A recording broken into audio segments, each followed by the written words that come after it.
الشیطان الرجیم بسم اللہ الرحمن الرحیم یا ایہا الذین آمنوا لا تبطلوا صدقاتکم بالمن والأذی۔ اے ایمان والو، اپنے صدقات کو احسان جتلا کر اور تکلیف پہنچا کر ضائع نہ کرو۔ کالذی ينفق مالہ رئاء الناس، اس شخص کی طرح جو اپنا مال لوگوں کو دکھلانے کے لیے خرچ کرتا ہے۔ لوگوں کو دکھانے کے لیے جو آدمی خرچ کرتا ہے،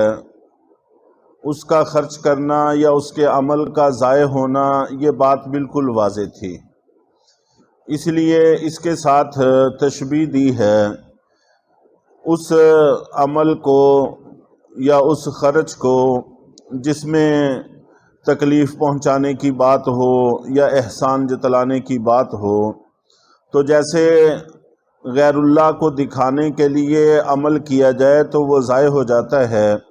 اسی طرح خرچ کرنے کے بعد جس پر خرچ کیا ہے اس کو اگر ایذا پہنچائی جائے یا اس پر احسان جتلایا جائے تو اس سے بھی عمل ضائع ہو جاتا ہے۔ وَلَا يُؤْمِنُ بِاللَّهِ وَالْيَوْمِ الْآخِرِ، اور وہ اللہ پر اور آخرت کے دن پر ایمان نہیں رکھتا۔ یہ جو شخص ریاکاری کے لیے، لوگوں کو دکھانے کے لیے خرچ کرتا ہے، یہ ایسا شخص ہے جو اللہ اور آخرت کے دن پر ایمان نہیں رکھتا۔ بنیادی طور پر اس آیت میں منافق کا تذکرہ ہے کہ جو اوپر سے اسلام ظاہر کرتا ہے لیکن دل کے اندر سے کافر ہے۔ تو یقیناً یہ جو بھی کام کرتا ہے اس کا مقصد اپنے کفر کو چھپانا ہے اور اپنے مسلمان ہونے کو ظاہر کرنا ہے۔ اس کا ہر کام ریاکاری کے لیے اور لوگوں کو دکھانے کے لیے ہوگا، خالص اللہ کے لیے اور آخرت کے لیے ہو نہیں سکتا، اس لیے کہ اس پر اس کا ایمان ہی نہیں ہے۔ تو بنیادی طور پر تو یہ منافق کا ذکر ہے، لیکن ایک اشارہ اس طرف بھی ہے کہ مومن مسلمان سے اس کی توقع ہو ہی نہیں سکتی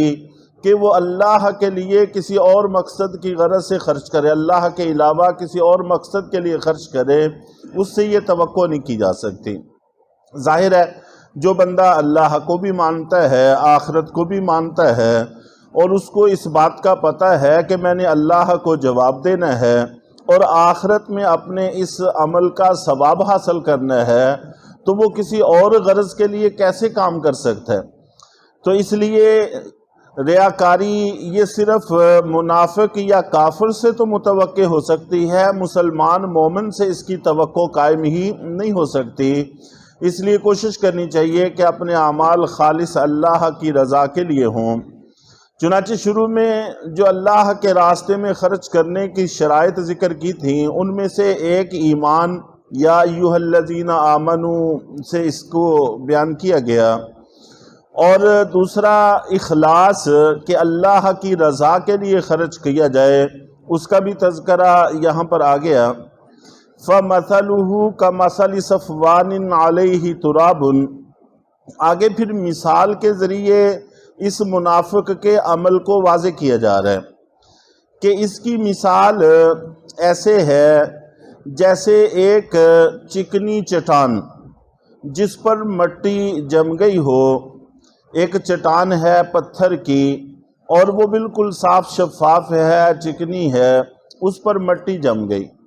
اب اس مٹی میں کوئی آدمی غلہ کاشت کرے اور اس کے بعد پھر بارش پڑے تو ظاہر ہے کہ وہ بارش اس ساری مٹی کو بہا دے گی، تو یہ مٹی بھی بہہ جائے گی اور اس میں جو بوئے گئے بیج ہیں وہ بھی ضائع چلے جائیں گے اور کچھ بھی نتیجہ ہاتھ نہیں آئے گا۔ تو ساری کوشش محنت اس کی رائے گاں چلی گئی اور ہاتھ بھی کچھ نہیں آیا۔ چنانچہ منافق اور دکھلاوے اور ریاکاری کے لیے کام کرنے والے آخرت میں ان کے ساتھ یہی کچھ ہوگا کہ اجر اور ثواب ان کو کچھ بھی حاصل نہیں ہوگا۔ تو ان کی مثال ایسے ہی ہے جیسا کہ ایک چکنی چٹان جس پر مٹی جم گئی ہو، فَأَصَابَهُ وَابِلٌ فَتَرَكَهُ صَلْدًا،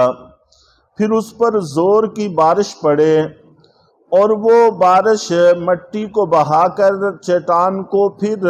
چکنی کر چھوڑے۔ لا يقدرون على شيء مما كسبوا، تو جو کچھ انہوں نے محنت کی ہے اس کے کسی حصے پر بھی ان کو کوئی قدرت حاصل نہیں ہوگی، ساری محنت رائے گاں چلی جائے گی۔ واللہ لا يهدي القوم الكافرین، اور اللہ تعالی کافر لوگوں کو ہدایت عطا نہیں فرماتے، یعنی قیامت کے دن جب ثواب ملنا ہوگا، عمل کا بدلہ ثواب ہے، عمل کا نفع ثواب ہے، اور ثواب کی جگہ جنت ہے، تو اللہ تعالیٰ ان لوگوں کو جنت کا راستہ نہیں دکھلائیں گے، جنت کی طرف ان کا رخ ہی نہیں ہونے دیا جائے گا۔ وَمَثَلُ الَّذِينَ يُنْفِقُونَ أَمْوَالَهُمُ ابْتِغَاءَ مَرْضَاتِ اللَّهِ، اور ان لوگوں کی مثال جو اپنے مال خرچ کرتے ہیں اللہ کی رضامندی حاصل کرنے کے لیے، وَتَثْبِيتًا مِّنْ أَنفُسِهِمْ، اور اپنے آپ کو پختہ کرنے کے لیے، كَمَثَلِ جَنَّةٍ بِرَبْوَةٍ أَصَابَهَا، جو واقعتاً اللہ کی غرض سے اللہ کو راضی کرنے کے لیے خرچ کرتے ہیں، ان کی بھی مثال دی گئی ہے کہ ان کی مثال اس باغ کی سی ہے جو ٹیلے پر ہو، اونچی جگہ پر ہو۔ آپ جانتے ہیں کہ اونچی جگہ پر فضا صاف شفاف ہوتی ہے، اچھی ہوتی ہے، اور اگر پھلوں کو، سبزیوں کو، کھیتیوں کو عمدہ آب و ہوا میسر آئے تو اس سے وہ زیادہ پھلتی پھولتی ہیں۔ تو اونچی جگہ پر ٹیلے پر ایک باغ ہو، اصابہ وابل، اور اس پر خوب بارش برسے، فآتت اکلها ضعفین، جب خوب بارش برسے گی تو ایک تو اونچے ہونے کے لیے ہوا اور وہاں کا موسم پہلے ہی اچھا ہوتا ہے، اور مٹی گھٹا اور اس قسم کی چیزوں سے وہ پہلے ہی صاف ہوتی ہے،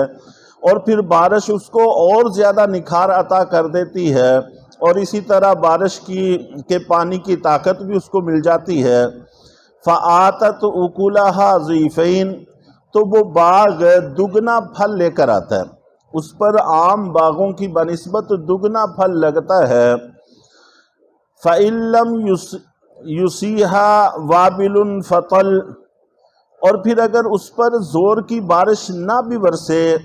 تو ہلکی پھلکی بارش بھی کافی ہو جاتی ہے، بوندا باندی سی،